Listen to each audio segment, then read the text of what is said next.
Hello,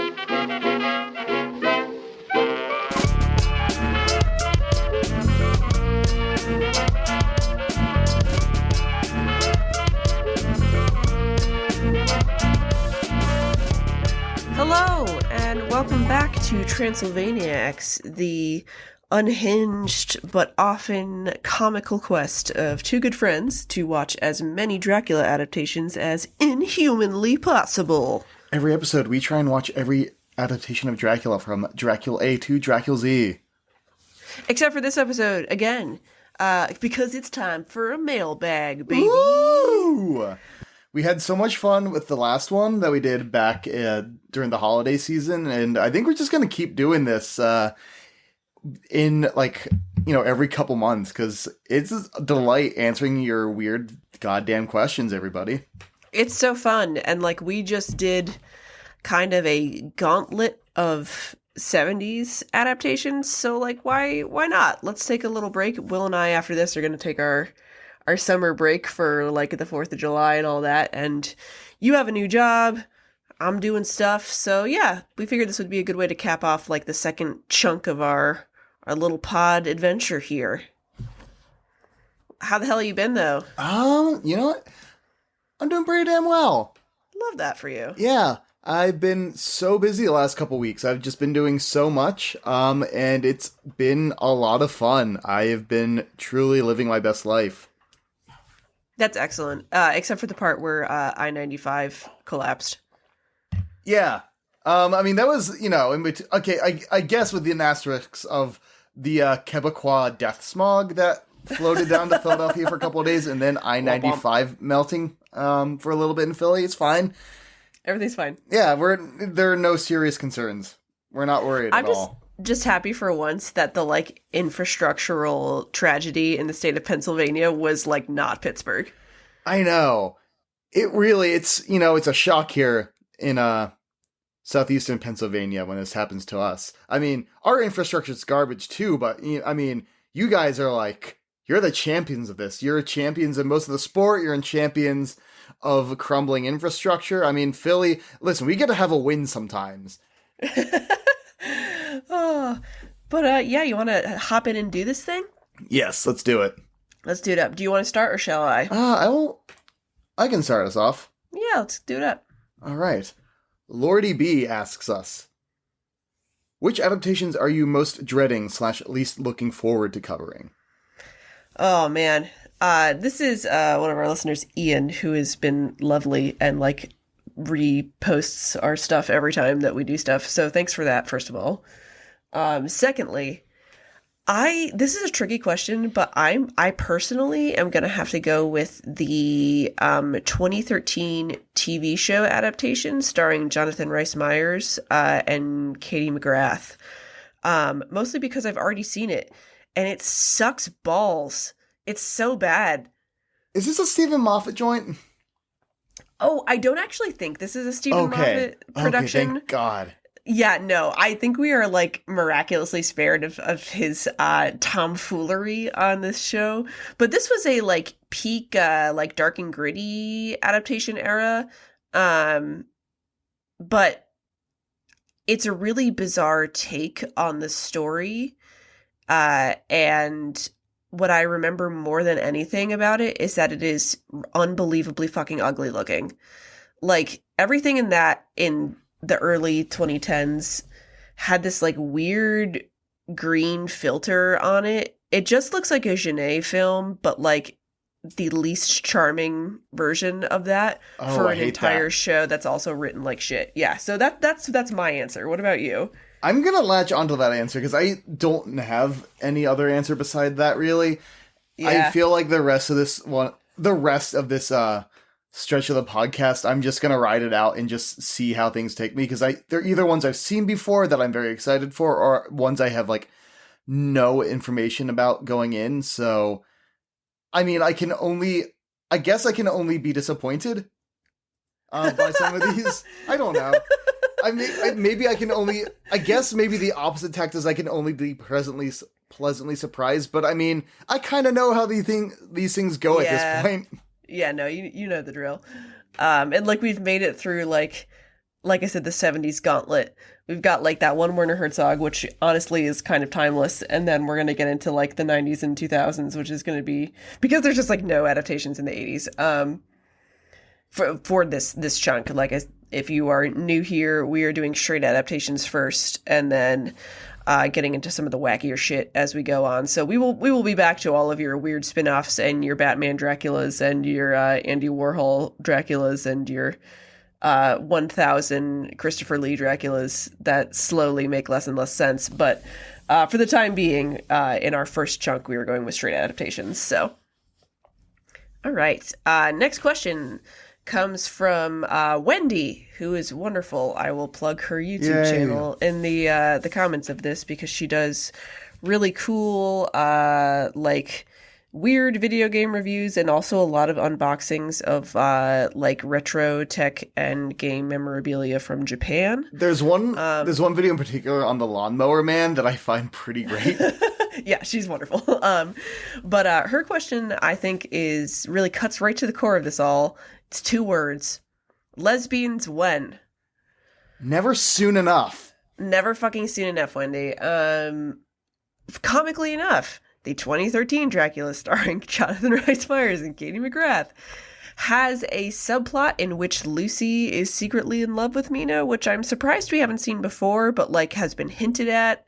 But that's the only one I can think of right now that has like textual versions of that. But man, really was hoping we'd see more of that in the 70s, but here we fucking are, I guess. I think aside from our last one, the 70s have been shockingly unsexy. And I know we've talked about this over the course, but it bears repeating. What is going on? It does. I don't know. I was really expecting, again, was expecting a full bush, but here we are. Alas. I mean, like, there are definitely raunchier ones we can watch, but like I we'll get there when we get there. You know what I mean? Like if we slowly run out of stuff, I will pull up like the straight up like porn adaptations. You have threatened me with this before. I have. I've threatened you with it. It might just be an episode of me by myself critiquing the worst production you can imagine. But yeah. Anyway, let's see. What do we have next? Oh yeah, it's you. I have one from my friend Julian who asks, if a vampire became a cop, could it enter your house with a warrant, even if you refuse to invite them in? Oh shit, that's a really good question. Yeah, my response when he typed this out was, "Ah, shit." Oh shit. What is your reply to that? Okay, I gave this a lot of thought. As you should. And my feeling is that they could not come into my house. I feel like the nature of the thing with the enter freely and of your own will thing is it is like the invitation is what is key. You need to have the permission of the person who owns the house or I think rents the property. This is another thing. He had a follow-up question about like owner versus the tenant of a property. And I think it is like the occupant of the house or apartment has to invite you in because that sort of washes your hands of the feasting on them kind of thing. Right. I think that's I think I agree with you. I would say no, they can't come in. However, if I was watching a movie or reading a comic book in which there was a vampire cop and the way he got into people's houses was via warrant, I would find it very clever and a little funny. Like I don't... Yeah, yeah. Like I don't outright say no. Like I think if you were to use that as a plot device, I'd be like, cheeky, very cheeky of you. But I do, in general, agree with your assessment there. That's a good question, though. That one's really good. Thank you so much, Julian. Next up, we have one from Kale Chip. Thanks, Kale Chip. Of all the Universal monsters, which would you be most willing to be servant to? I honestly, I'm gonna have to go with Creature of the Black Lagoon, just because I am a Creature from the Black Lagoon apologist. I think that would be fun. I think we would get into aquatic shenanigans. I just watched that movie in a cemetery this past Saturday. It holds up. You're so valid for that. Thank you so much. Also, it's a great place to watch that. I haven't seen it in a long time, but it does hold up if my memory serves me. I I was debating this because I feel like the Mummy is gonna be a lot of time, like just sitting in a tomb, just kind of Yep. waiting for stuff to happen. Hanging out. Wolfman, you just gotta hang out with like regular human Lon Chaney Jr. a lot, and no one wants that. I don't want I don't that. want that. Have you I don't seen want him in that. that movie? He's like creeping on ladies all the time. It's a lot. I think my answer would probably have to be Frankenstein, because I feel like he does not want for much and just kind of would like to have the friend. And I would be willing to be that friend. I could hang out with him. I think we could learn a lot from each other.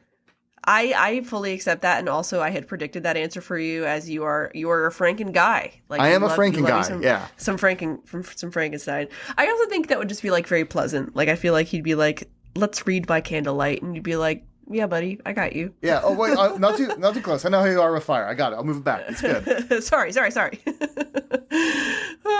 But thank you, Kale. That was an excellent question. This one comes from Chase, who does our graphics on social media. So if you ever see our super cool looking retro episode posters, those are done by Chase. This one, oh man. Okay. Chase has a kind of a multi-pronged question. Yeah, we've got a couple questions here. I can get into the first one here. Wes Anderson's Dracula. Which actors are in your cast, and who are they cast as? Oh shit, this is so good. Okay, so to kind of stay in theme, I'm going to try to pull primarily from the Anderson acting pool. Mm-hmm. Just because those are his peeps, and I'm going to go absolutely crazy. I'm going to do Angelica Huston as Dracula. Oh my god. Like that's banging, right? That rules so goddamn That fucking hard. rules. Yeah.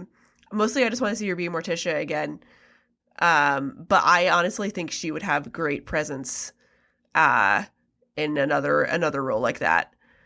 I have to kind of think about some of my other choices, but I'll let you go in the meantime if you've got some. Okay. He's only been like a bit player in a few of these movies, but I think Harvey Keitel as Dracula Oh my god, wait, would be that's pretty so great. good. I love how we went completely opposite directions with that too. No, great choice. Wow, banging. Okay. My second offering is Bill Murray as Van Helsing. Oh my god. Like we just getting silly up in here. Yeah, I was debating if I wanted him to be Van Helsing, or if I wanted him to be like an old sad sack version of Seward, because I feel like he could play both pretty well. He could be a good sad sack Seward. Oh, but I mean, I also love a sad sack Van Helsing now that we've seen I do that in too. Langella Dracula. Exactly. That's what I was thinking about. I was like, man, this is depressing. Like in this one, he's kind of like a burnt out, like schlubby alcoholic. You know what I mean? Which Yeah. might just be Bill Murray. He might just not be acting anymore, but that's all right. I don't It's just mind. Bill Murray. That's just Bill Murray. Who's your Van Helsing choice, you think? Oh my god. God, I don't want to. I'm trying to just listen. I'm pulling a lot of like one-timers for. That's valid. But you know what? I think he's a big character in Royal Tenenbaums, so I'm gonna go with Danny Glover. Okay, that's also a great choice. Yours is shaping up to be like very, very fun. I think that's a good one. For Jonathan Harker, I'm going to go with Jason Schwartzman. Yeah, I mean, I think we're agreed on that. That's just how it has to be. That's the straight down best. the It's line. the best choice. Yep. Yeah. Let's see. Oh man. For Mina Harker, I think I'm going to have to go with Saoirse Ronan, even though I think she's only been in Grand Budapest Hotel. But she's great in that, and I think she would be an incredible Mina. I think Right. I think she would play the character with just the right amount of just sort of like the straight ahead. I've typed up all the notes for everybody. I've put together an agenda. we're going to, here's our mission. Like, she would knock that out of the park. Excellent. Who do you think for Lucy? I have to think about this a little bit. Oh my god. Lucy is a tough one. It's really tough, right? Yeah. Because, like, it shouldn't be Gwyneth Paltrow. Like, Gwyneth Paltrow should not be in this. No, I'm sorry, babe. You're out. No. Like, she's outie. Man.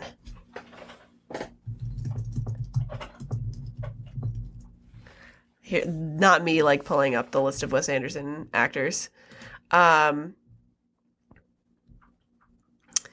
Ooh, man. Okay, while we're figuring that out, Yeah. I want to make another suggestion. I think here, if we're going to go with, like, we're going some interesting directions here, I want to cast Frances McDormand as Dr. Seward. Oh, great. Yes, absolutely. She would bring a completely frazzled, bizarre energy to that, which I think would be really, really fun.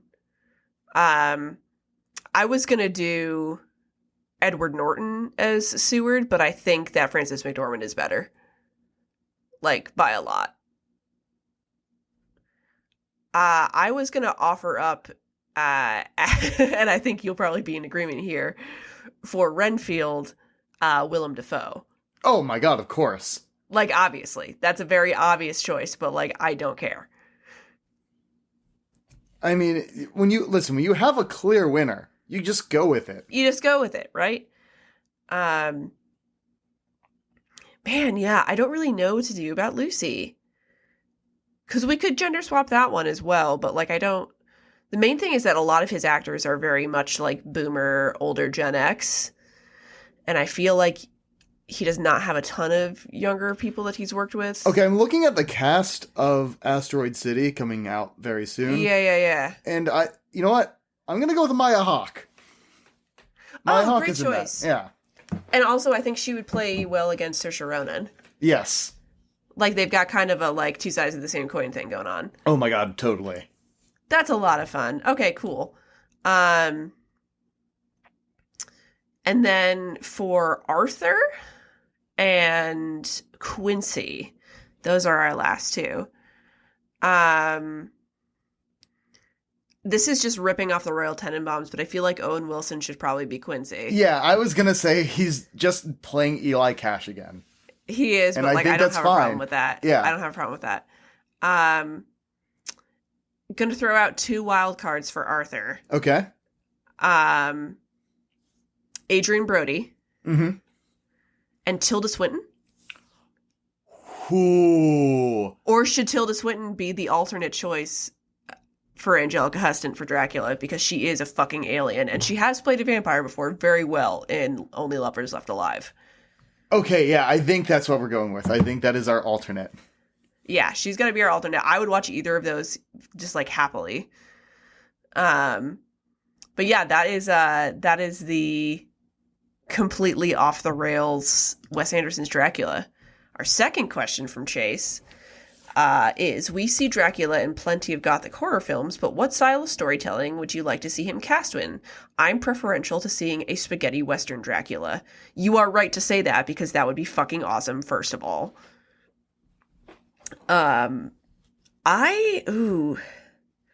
This is a good one, because we have not seen a lot of genre fuckery, just because it's been so straightforward so far. Like, we've seen, like, some that are a little more serious than others, but nothing, with the exception of Renfield, which came out this year, has been, like, straight up comedy. Spaghetti Western is a really good choice, though, and now I would really like to see that. Do you have any inklings, Will? I think you could do a fun film noir version of Dracula. Oh, yeah, that's a good one. That would be really fun. Yeah, I would love to see that. I was also going to say I would be down to see like a contemporary take on 60s horror, a la The Love Witch. Ooh, oh my god, with that like kind of like very like those old production values, but Yes. oh my Like, god, I think yeah. that would be a really fun one to do set in the 60s, but like currently. I think I'm just a slut for anything that's like fake retro, though. I also think that 90s slasher revival would be really fun. But yeah, these are all like kind of like metatextual, but film noir and spaghetti western are great choices. It is weird that it does that we don't see any 80s, just like straight up like splatterpunk or like slasher influenced Dracula. That feels like a Right. waste. And I mean, like we got some great. I mean, even outside the realm of Dracula, we got some. I think some of my favorite vampire movies that decade, like Lost Boys. Lost Boys. I think is it Near Dark, the Catherine Bigelow one. Yes, Yeah. yes. Oh my god, the movie was incredible. But yeah, we're not getting a lot of like Drac action, and I feel like that is a bit of a shame. So maybe somebody goes back and makes that like VHS core Dracula movie. Oh, I love that idea. I would watch John Carpenter's Dracula, which I guess he kind of did with Prince of Darkness. Kind of. That, you know what that is? I like that because I mean it is the idea, but what if Dracula or the devil is like a like a tube of swirling green goo? Yeah, exactly. Concepts. Okay, then we have one more from Chase, I think. Yes, Mina Melee. Y'all have talked about which of the actors cast as Dracula to win in All Out Brawl, a Dracula fistfight, as it were. Update us on that ranking with the recently reviewed films. Merci beaucoup. And all of our Minas, who would come out on top in a fight? All of our Minas. Oh, shit. Oh, man, that's kind of tricky. All of the Minas we've seen so far. I'm honestly kind of inclined to say Nosferatu Mina just because she was like really tall and Germanic looking. Yes. Like, I feel like she could really beat somebody's ass if she needed to. I feel like Lupita Tovar in Yes. Spanish language Dracula. I mean, it's just sort of that crazy eye acting when she's going into for that like seduction / bite. Like, I think she could fuck somebody up if she really needed to. Yeah, no, I would not fight her personally. That's my answer for that one. Okay, so this next one. Also, thank you, Chase. Those were all wonderful questions. Do we want to do quick update with Dracula? Because I feel like for me it might be. Yeah. I think Jack Palance is at the top now that we have Jack Palance there. I am completely in agreement. Yeah, it is him all the way. He just looks like. I mean, his menace is that he would just punch you in that movie. Yeah, no, I would not fuck with Jack Palance, and he's like a big fucking dude. But yeah, that agreed. But thank you, Chase, for everything you do for us, and also your A++ questions. And now we need somebody to make us a poster for Wes Anderson Dracula. Okay, this one comes from Aaron. All the Draculas are doing a shift at the strip club. Who goes home with the most tips, least tips, and who goes home with someone? This is so fucking funny, first of all. Okay, so for least tips, I'm going to go with Max Schreck as Nosferatu, just because, like, he's a creepy little guy, and I don't know if he would kill at the club. Oh, you are right, but I do feel like there's a certain kind of club where he might just kind of... It's him and Gollum. Yeah. Oh, that is a good point. I was gonna say it was least amount of tips was going to be Louis Jourdan, because I feel like he'd have his theories about sensuality, and they would fucking bomb. No one would be into that shit. Pack it up, go home, get off the stage. I have no problem with that. I think he gets angry and like has to be like dragged off of the stage because he's yelling at like an audience for like booing him and not understanding his art, and they are just booing him harder. I love that so much. In terms of most tips, I'm going to go with Frank Langella. He's suave. He's got good hair. Oh yeah, he's putting on a show. He is, right? Like, he's bringing it. He's acting. Even though it was a really weird sex scene, he's doing his best, all right? Yeah. And I mean, he doesn't have to deal with 70s studio censors. He can just kind of let loose. He's in a safe space. Right. Who goes home with somebody is the question. I'm gonna go with it again. I think maybe it is. It's Jack Palance. No, Jack. Oh, I was gonna go. It's probably Max Schreck, or if we're dipping into ones that we're gonna go to, Klaus Kinski. Somebody in that club is into like a weird little freak. Okay, I accept that. I was gonna say Jack Palance just because he gives no fucks, but I respect your Klaus Kinski / Max Schreck answer. I respect it. Oh man. So we've got kind of like two here that I'll do, and then I'll have you read the next one. This is two questions that are the same idea. The first one is from HS Gray 999, fuck, marry, kill the Draculas. And then the second one is from Dustin Meadows, who is awesome and is an avid VHS collector and also occasional Hard Times contributor. And his is marry, fuck, kill, but specifically Gary Oldman Dracula, Christopher Lee Dracula, Gerard Butler Dracula. So how do we want to do these? Do we want to do the specific one first or the free for all? Let's start with the specific one, so we have the rubric, and then we can just go from there.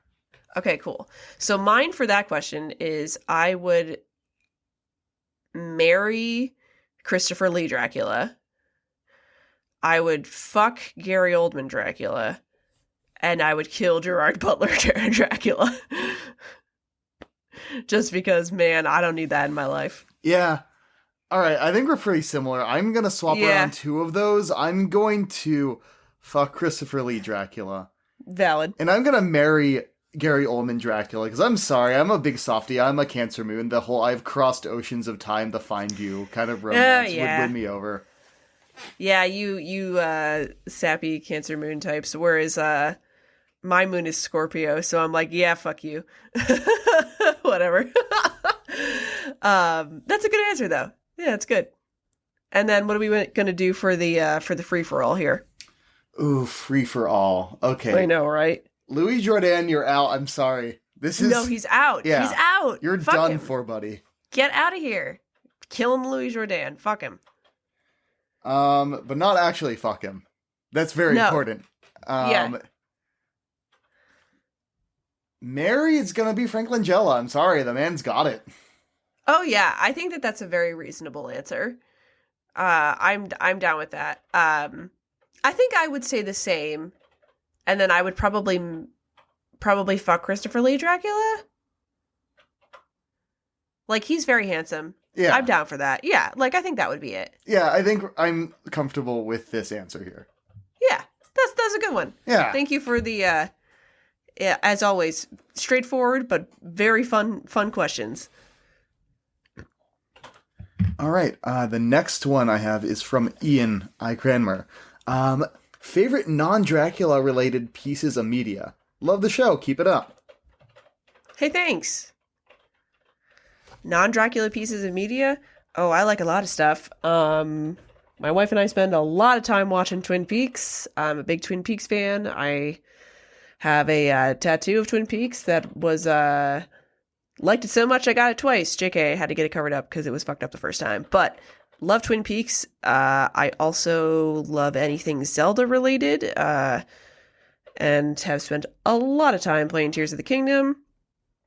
And recently I have been enjoying some more like kind of classic 90s anime, including Neon Genesis Evangelion.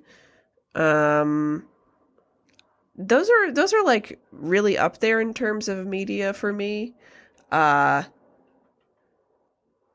I would say like probably favorite media of all time is Twin Peaks or anything related to it. I like David Lynch's work a lot in general, including all of his films. Well, not all of his films. A large portion of his films. I also like a lot of different video game series, such as Life is Strange and the comic books that go along with it. And yeah, that's going to be my like basic answer. What about you? I mean, you already talked about Zelda, but like, yeah. Zelda! Legend of Zelda has been one of my favorite just things to ever exist since I was about Yep. 8 years old, 7 years old, somewhere around there. And it just somehow like keeps getting better. It feels like almost all of the other media that keeps getting made feels like it's like, did I just really like this as a kid and now it's not that great? But somehow they keep making Zelda games better. I don't get it. I don't know, It's right? amazing. And like, it's so good. And like, they just keep, like, I know a lot of people didn't like Skyward Sword, but I feel like the like kind of crumminess of that allowed them to like really bounce back with the two Breath of the Wild verse games. And you know what? Because they've been fucking good, man. Oh yeah, and even they did that Switch re-release where they like made the motion controls optional. Yeah. You know what? That game's pretty good. It was better than Okay, I think all people right. give it credit for first time around. I need to play it. Oh, yeah. Because I've been turned off by the motion controls. But you're right, they did do the re-release, which I do respect. Do respect. Oh my goodness. Tolkien in general, The Hobbit, Lord of the Rings are really big for me. It's, I think, one of the series that has stayed with me pretty consistently. But not a great year for Tolkien games. Gollum is apparently very bad, it catastrophically looks bad. bad. I'm so It looks sorry bad. to hear this. It looks bad. Yeah, I don't know. Anime, I love Lupin the Third a lot. Yes. Maybe unsurprisingly, I got very into JoJo's Bizarre Adventure, like, at the beginning of the pandemic, and That's the haven't least surprising shit I've ever heard. Yeah, I haven't watched a lot of it recently, but that is just a very specific flavor of my jam. Yep. And then the Muppets are pretty big for me. I really love Muppets. Yes. Which is why Muppet Dracula was so goddamn perfect for us. Yes. Another one that I'll throw in the ring, which is tangentially related to this, is Buffy the Vampire Slayer. Was unbelievably formative for me.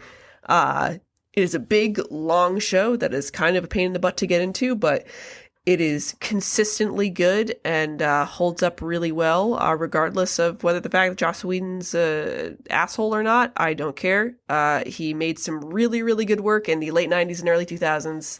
And I did actually just get Buffy's steak, named Mr. Pointy, tattooed upon myself. Hell yeah. Yeah, Mr. Pointy, that's what's up. So yeah, that was also like extremely formative for me, and it's something that I have retained love for. But I guess that's our best question to that, because otherwise, if Will and I could just talk about like shit we like forever, so like we'll move on, or else we'll be here for all goddamn night. This next question comes from Kristen, who is a wonderful friend of the show and responsible for the concept of reading a Dracula tweet. We all know the Draculaverse universe. I want to know about the Dracul Z universe. I have no idea what this means, but I love it, and it's making me laugh. Because it's we talked about Dracula, but never enough about Dracul Z. Dracul Z. Man, are there any Dracula movies that start with the letter Z? Probably. Does this make me think about Dragon Ball Z? Definitely. Would I want to see God. Dracula done in the style of Dragon Ball Z? You Yes, fucking bet I guess I we're would. okay. We're also like in two birds with one stone. We're going back to Chase's question earlier. Yes, I want to see like a Dragon Ball Z style like shonen anime version of Dracula. Yes, that would be I the would best love thing that. in the world. And like Because maybe Castlevania kind of does, like the Netflix Castlevania kind of does the like early 2000s like gritty adult anime version. Yeah. But I want like late 80s straight up shonen garbage. yeah, I want Yeah. them to have to like now like after they kill Dracula, they have to somehow fight bigger, scarier other Draculas and vampires, maybe from space. Yes, and I want it to be the worst voice acting dub you've ever heard. Like, I want it to fucking suck. Yeah, Dracula Ball Z.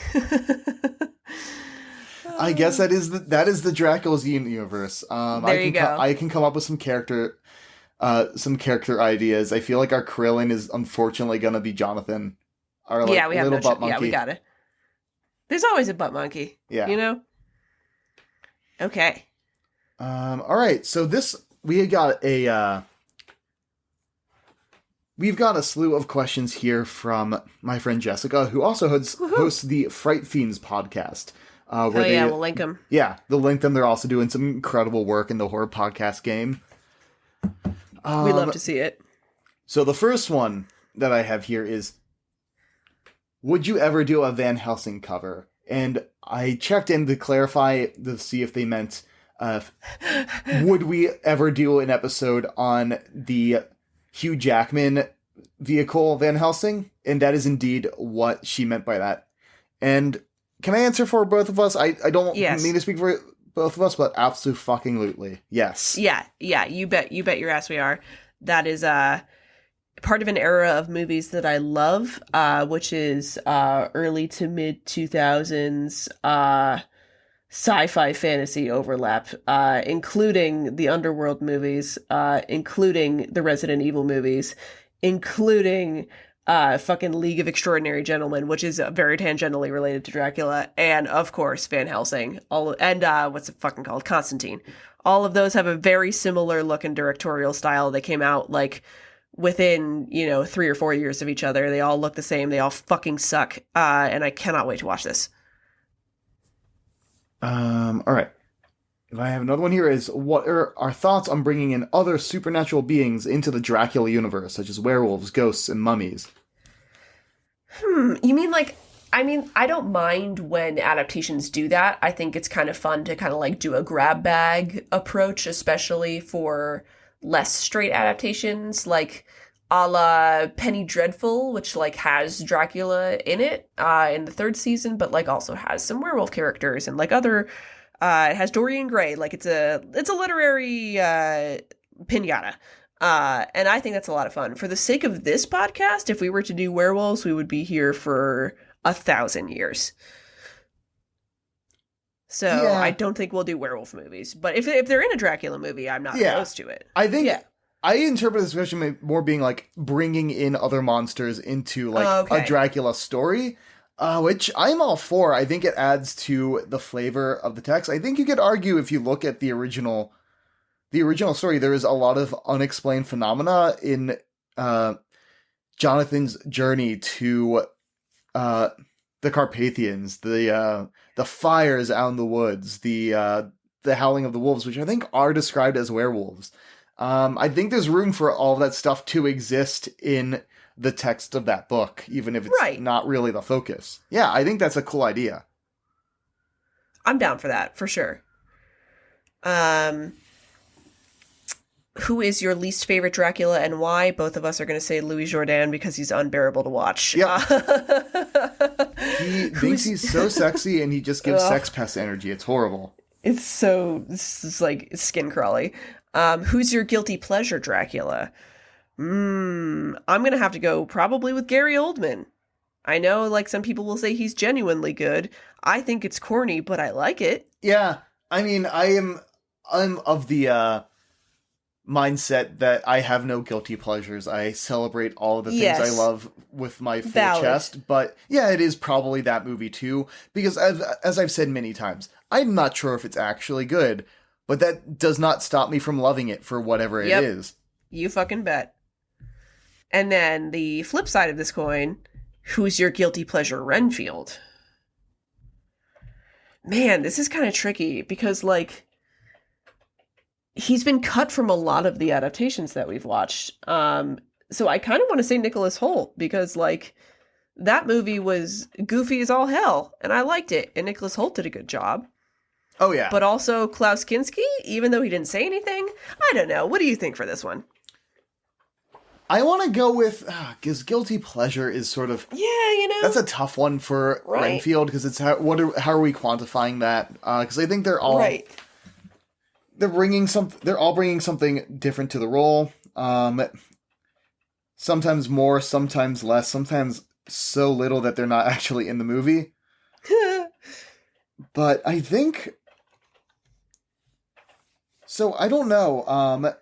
But I want to go with maybe Pablo Alvarez Rubio, who is Renfield in the Spanish language Dracula from great 1931. Choice. Because I think that is an underrated performance. He's not Dwight Fry, and everyone is obviously going to gravitate towards Dwight Fry, but I feel like that's a great little performance on its own. It's filled with pathos. It's filled with this like fun madness. It's all the more reason to go watch that movie specifically. Man, what a good one. That was like probably the surprise of the podcast so far for me is like that shit is so good. Okay, do you want to do the last couple of Jessica's? Yes, absolutely.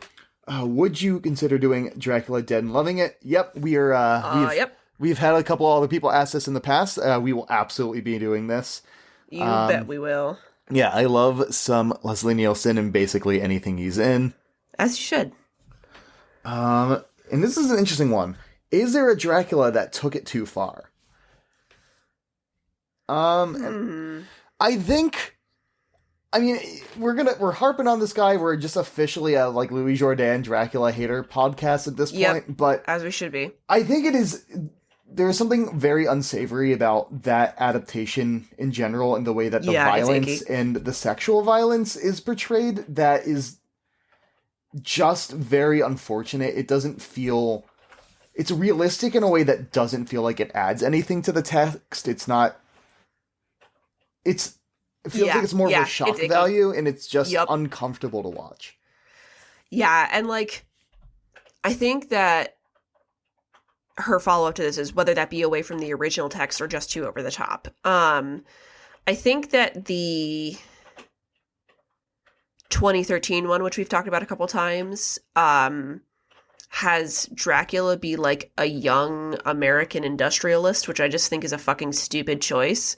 So I'd say that takes it too far away from the text. And I think that the 92 Dracula, which again, we both love, is right on the edge of too over the top. I think it's a really fun movie and I like it a lot, but like, I think it is as big as I'm willing to get in terms of over the top, camp, which is questionably unironic. So yeah, that's my answer for that one. Yeah, very much agreed there. And this brings us to our last question of the night. First of all, thanks to everybody who sent us questions, and Jessica for your excellent lineup. And this one, excuse me, this one comes from Andrew, who's also a friend of the pod. And his question is, recently I had a conversation with friends about Bunnicula and had the question posed, if you could have a Dracula pet hybrid, what would you choose and why? This is so goddamn cute. I used to work with a girl who's a massage therapist who, like all the best massage therapists, is like 120 pounds and has tiny little hands made out of like fucking wrought iron. I don't know how she does it, but she has a full Bunnicula chest piece. Oh my god. Like her entire neck, chest, and out to her shoulders is Bunnicula. So shout outs to Julia. I haven't seen her in a hot minute, but we used to work together a long time ago. But yeah, this is a delight, and I have not thought about Bunnicula in a long time. What are you leaning towards? This will be unsurprising to anybody who knows me even in passing. But what maybe our listeners who don't know me personally don't know is that I am a dyed-in-the-wool pug person. My family is now on pug number 5. Her name is Anna. That. We love her so very much. She's the best baby, for the record. Simply the best baby. And I feel like a vampire pug would be the right amount of menace and cute, because listen, you're not in any real danger, because have you seen a pug's teeth? My dog is always playing like bite fingies with me, where the goal of the game is to bite my fingies, and those little teeth just kind of slide off. She can gnaw on my hand all day and it's fine. I actually have a vampire pug like statue, little like figurine. I will include that when I post the images that go along with. That's so good. Yeah. So yeah, it's unsurprising to anyone who knows me. It is a vampire pug. I love that. I also think that like my wife and I used to have a bulldog. A vampire bulldog would also be good in terms of like fat little smushy nose fuckers. But I think that my answer for this is gonna have to be pig. I think a vampire pig would be fucking hilarious. Like that would be so funny. Like, I don't know why, I'm just very tickled by that. This also applies to vampire guinea pig. I think a vampire guinea pig would be very cute. Are we talking Bunnicula adjacent? Are we talking like a little? Here's the thing: are we talking like a vampire piglet? Because I think this do we face the same problem that maybe this grows into like a full vampire hog at some point? Yeah, I'm going for everything? I'm going for like Vietnamese potbelly pig, 30 to 50 feral vampire hogs. And I'm gonna cut it loose, and it's gonna eat through human flesh, like that scene in fucking Snatch. And that's my guy. I'm gonna feed him all my pumpkins, and just ignore the fact that he is a vampire. But I'll know it. Yep. That's it. That's beautiful. But thank you. Thank you guys so much for all of these awesome questions and for like listening to the podcast in general. We really appreciate it. We're just two goons out here having fun. So your support means a lot. And I guess we will see you when we come back from our little summer break, huh? Yeah, I guess so. Yay! Well, we'll catch you next time, probably with some Werner Herzog bullshit, you know? Yep. Woohoo! All right, see you later. Bye.